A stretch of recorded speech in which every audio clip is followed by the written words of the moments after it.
Meu nome é Vivian, eu tenho 32 anos, sou professora aqui do Pedro II há 6 anos, mais ou menos, desde 2017, e sou mãe da Gal, que vai fazer um aninho esse mês ainda, daqui a 20 dias. Sobre a gravidez, um certo desespero, que eu acho que é natural, porque a gente às vezes imagina muito como pode ser, né? No caso, eu engravidei com 31 anos, já não era nem uma garotinha, assim, mas é muito engraçado porque a gente até, eu brincava, e outras amigas minhas fazem essa brincadeira, né, de gravidez na adolescência aos 31 anos, porque sempre é aquele susto, assim, aquela coisa, oh meu Deus, e agora? Como é que vai ser? Eu vou conseguir, eu não vou conseguir, eu não vou dar conta. Mas no fim dá tudo certo. Os momentos mais gratificantes, eu acho que são as pequenas coisas, assim, os pequenos aprendizados. A minha filha ainda está com 11 meses, vai fazer um aninho. Então, a cada dia, assim, é uma coisa nova, é uma fase muito intensa, assim, primeiro ano, né? A criança, cada dia aprende uma coisa nova, então, eu acho que nesses momentos, assim, que a gente tem essa sensação de gratidão, né? De sentir que aquilo ali, todo aquele empenho, todo aquele esforço que você está colocando naquela criança está gerando frutos, né? Que no caso é o desenvolvimento dela. É amor, dedicação. Já dei 2 palavras, né? Eu acho que a gente, quando se torna mãe, passa por uma fase um pouco de se perder, assim, né, da sua identidade, porque tem aquela coisa de você se tornar a mãezinha, né? A mãe, no meu caso, a mãe da Gal. E aí as pessoas às vezes até falam, é a mãe da Gal, a mamãe da Gal, mas e a Vivian? Morreu? Todo mundo esqueceu que existe? Mas aos pouquinhos você vai encontrando de novo esse lugar, né?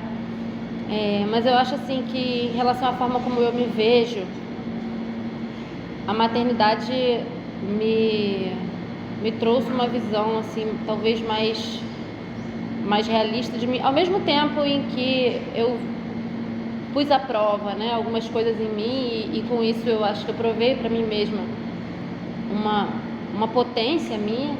Então, nesse sentido, eu me vejo até com olhos de mais respeito por essa vivência, essa experiência que eu tenho tido, né? E por outro lado, é uma coisa que faz a gente se sentir muito pequeno, assim, diante do mundo, e impotente, né?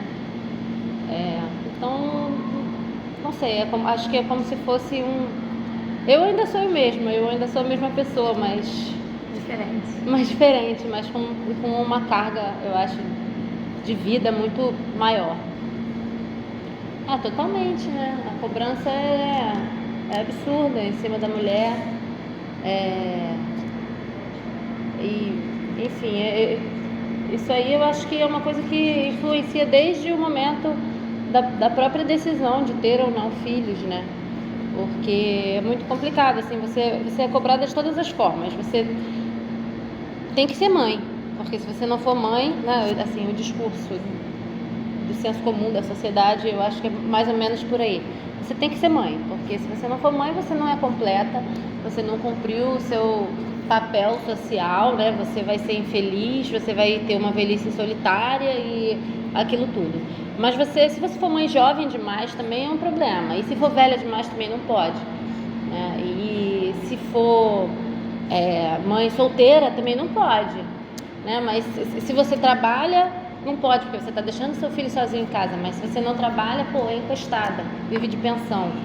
Então, assim, a cobrança é total, mas realmente a gente tem que entender que é isso, é só uma parte da nossa vida, e a gente tem que fazer o que está ao nosso alcance, o melhor, sem se deixar levar por esses padrões, porque é muito difícil, porque eles estão sim por toda parte, né? Essa cobrança é geral. E não existe essa mesma cobrança em relação à figura do pai, né? Oi, gente, eu sou Tatiana, professora de Sociologia aqui do Colégio Pedro II, Campus São Cristóvão 3, professora do ensino médio, tenho 38 anos e sou mãe do Benjamin, que hoje tem 6 anos. O Benjamin foi um filho muito desejado, né? Então eu descobri com muita felicidade, né? Eu já tinha passado por um processo difícil, que eu tinha uma dúvida se eu podia ou não ter filhos, então foi toda uma investigação, assim, aí era um desejo mesmo, então foi muito bem-vindo, apesar de que, assim, a gravidez não foi um momento muito fácil para mim, era muito difícil, assim, lidar com toda a transformação, aquele processo da espera de um filho, e lidando com todas as demandas, né, do cotidiano. Para mim foi muito difícil esse processo, porque eu não morava com o pai do Benjamin, então a gente teve que achar um apartamento, fazer uma mudança. Ele tinha outros filhos também, um adolescente, uma outra que era outro que era criança. Então, para mim, foi uma reconfiguração familiar de vida muito intensa, né, uma revolução muito louca. E muito difícil, assim, digo que eu não tive uma gravidez muito tranquila. E a reta final da gravidez, para mim foi o momento mais difícil, porque, assim, uma das questões para mim é que não é reconhecido para a mulher grávida esse direito dela ter uma licença anterior ao nascimento da criança. Então, significa que você tem que estar quase parindo e trabalhando. Eu lembro do minha última semana, a semana que eu tive o Benjamin, que foi dia 5 de outubro de 2017, até o dia 2 de outubro eu estava na escola e estava aplicando prova. Então eu lembro de eu estar me sentindo muito mal, de eu ter que sair para ir ao banheiro e não ter essa compreensão, né, da escola, de que uma mulher grávida, da escola e da sociedade, que uma mulher grávida deveria ter o direito a se licenciar pelo menos até 38 semanas, alguma coisa assim. Então esse foi um processo bem difícil, assim, de enfrentar a gravidez e de ter uma tranquilidade nesse momento, que eu não conseguia ter por conta de todas essas demandas. Como eu disse, assim, institucionalmente, o acolhimento que eu tive, é claro, dos colegas, né, um reconhecimento, um afeto muito grande, né, o chá de bebê. Então eu tive esse afeto e o acolhimento no lugar do trabalho, da maioria dos colegas e tal. Só que em termos de instituição, esse acolhimento não existe, né? Não existe no sentido de que, como eu estava falando, eu tive que passar esse final da gravidez, principalmente, né, com uma demanda muito intensa da escola. Para você ter uma ideia, o dia que eu parei o Benjamin, eu comecei meu trabalho de parto no dia... do dia 2 para o dia 3 de outubro. Ele demorou 48 horas para nascer. Na madrugada do dia 2 para o dia 3.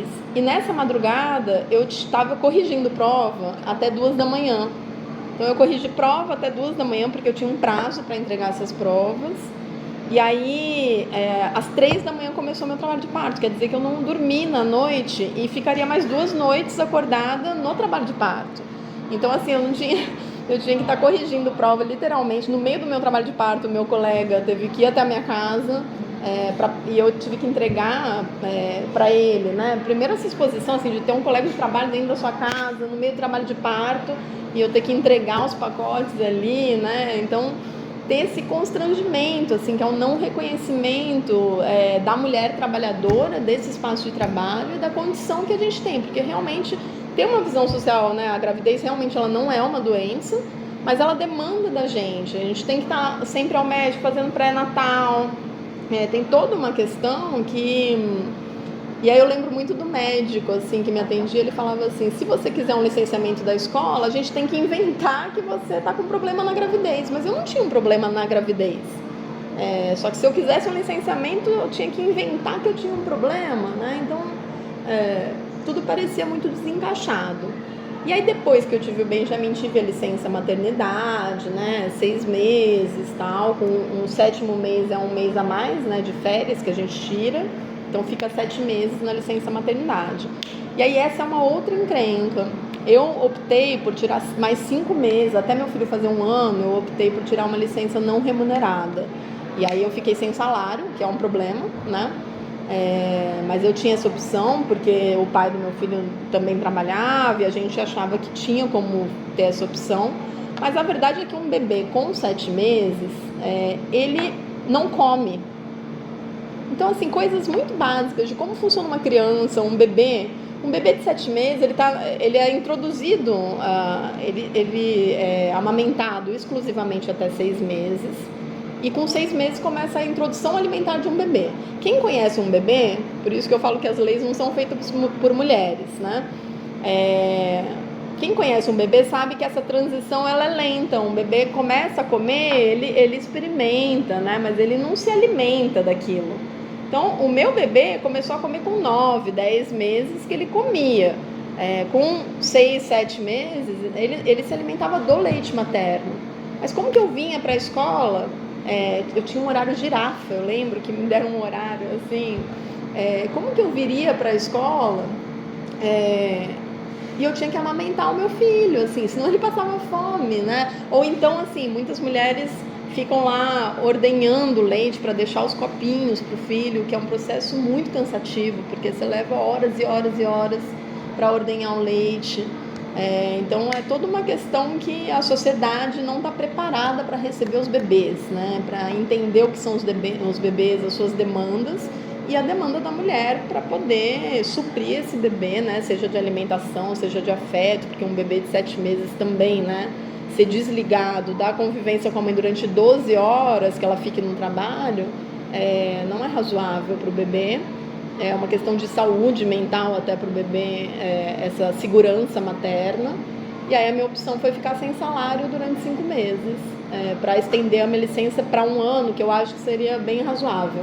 Eu sei que, por exemplo, no município do Rio de Janeiro, a licença maternidade é de 1 ano. Que tem uma licença amamentação também, que se combina com a licença maternidade. Mudou radicalmente, mudou tudo. Tudo, inclusive uma das crises, vamos dizer, né, da mãe, a mãe que nasce com o nascimento de um filho, é uma nova pessoa, né? A gente vive isso é pouco falado socialmente, né? A gente lê muito nessa chave da depressão pós-parto, né, que muitas mulheres passam, e que muitas vezes não é nenhuma depressão pós-parto, mas é um processo que a gente não fala muito sobre ele, mas de um rompimento, de uma identidade que, de repente, ela tem que nascer uma outra pessoa. E nascer uma outra pessoa é bem dolorido, porque envolve um luto da pessoa anterior.